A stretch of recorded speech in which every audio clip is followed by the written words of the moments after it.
यह कहानी एक डॉक्टर छमिया लोमड़ी डॉक्टर फॉक्स की है। इस कहानी में आपको पता चलेगा कि कैसे डॉक्टर छमिया लोमड़ी डॉक्टर फॉक्स ने लाखों लोगों की जान बचाई। दोस्तों, यह बात है अफ्रीका के कांगो जंगल की है। कांगो जंगल में सैकड़ों छोटे छोटे गांव थे। उसी जंगल में एक छोटा सा टाउन था जिसका नाम था जुम्बा। जुम्बा एक जानवरों से संपन्न गांव था। आस पास के सभी गांवों में जुम्बा सबसे प्रसिद्ध गांव था। इसका कारण यह था कि जुम्बा में हॉस्पिटल, स्कूल और खेल का एक मैदान भी था। इसीलिए जुम्बा के लोग आस-पास के गांवों से ज्यादा पढ़े लिखे होते थे। दूर दराज से सभी जंगली बच्चे पढ़ने के लिए यहीं पर आते थे।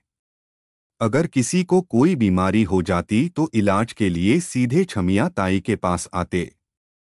इसीलिए जुम्बा गांव का दूर दूर तक बोलबाला था। छमिया ताई एक बूढ़ी लोमड़ी थी जो सभी मरीजों का इलाज 5 रुपए में करती थी। उस वक्त छमिया यहाँ की एकमात्र डॉक्टर थी। दरअसल छमिया चाहती थी कि उसका बेटा भी गांव का डॉक्टर बने, लेकिन वह पढ़ाई करके कहीं शहर में जाकर बस गया। वैसे तो जुम्बा में बारिश बहुत कम होती है, लेकिन बारिश के मौसम पानी के कारण यहाँ पर निफा नाम की बीमारी फैल जाती है। निफा बीमारी यहाँ के जानवरों के लिए एक महामारी से कम नहीं थी। अब की बार निफा का प्रकोप कुछ ज्यादा ही था। छमिया लोमड़ी ने लैब में टेस्ट कर बताया कि निफा बूढ़े लोगों को सबसे ज्यादा खतरा देगा, उनकी जान भी ले सकता है। छमिया ने गांव के सरपंच भालू से बात कर सभी जगह इस तरह के पोस्टर लगवा दिए। बीमारी से बचना तो घर में ही रहना। अगर जीवन को है बचाना तो बारिश में मत नहाना। जानवरों को इतना कहने के बाद भी वे बारिश का आनंद लेते रहते और बीमार पड़ने पर छमिया के सामने जाकर खड़े हो जाते। छमिया बेचारी अपना काम समझकर उनका इलाज कर देती थी। जानवर लापरवाही करते गए और निफा बीमारी और अधिक फैलती गई। मरीजों का इलाज करते करते छमिया ताई को भी निफा हो गया।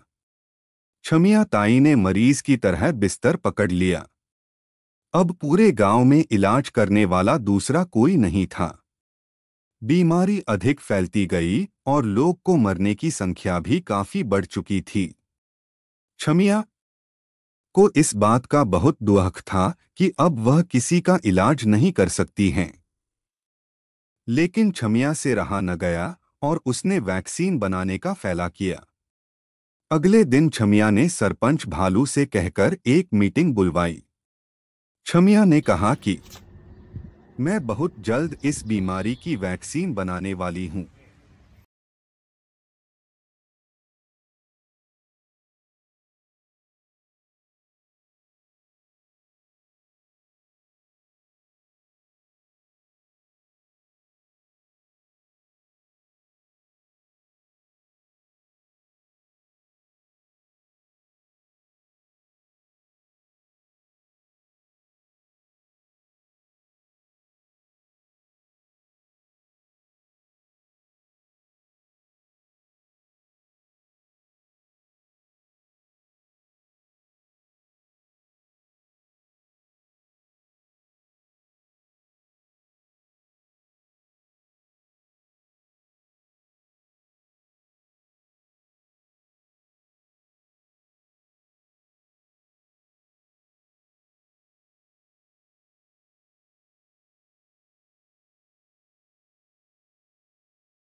बुलाया। आधे घंटे में उसका बेटा वहां आ गया और लेटर पढ़कर वह भी रोने लगा। उसने वादा किया कि अब वह कभी गांव को छोड़कर नहीं जाएगा। गांव के सभी जानवर डॉ छमिया की अंतिम यात्रा की तैयारी करने लगे। दूर दूर से सभी जानवर फूल माला लेकर वहां आए। जैसे ही छमिया का अंतिम संस्कार करने के लिए लोग उसको उठाने वाले थे कि वह खुद ही उठ गई। सभी लोग हैरान रह गए और डर कर दूर भागने लगे। छमिया ने कहा, भागो मत, दरअसल दमदार वैक्सीन बूढ़ों को 6 घंटे के लिए सुलाती हैं। मैं ये लिखना भूल गई थी। अब मैं ठीक हूँ और ये वैक्सीन भी कारगर हैं। अब गांव में कोई नहीं मरेगा। इसके बाद छमिया सभी गांव वालों को दमदार का डोज लगा देती हैं और लाखों लोगों को इस बीमारी से बचा लेती हैं। मेडिकल क्षेत्र में इतना बड़ा योगदान करने के लिए कांगो के शेर ने उसको कांगो रत्न से सम्मानित किया, जो कि वहां का सबसे बड़ा पुरस्कार है।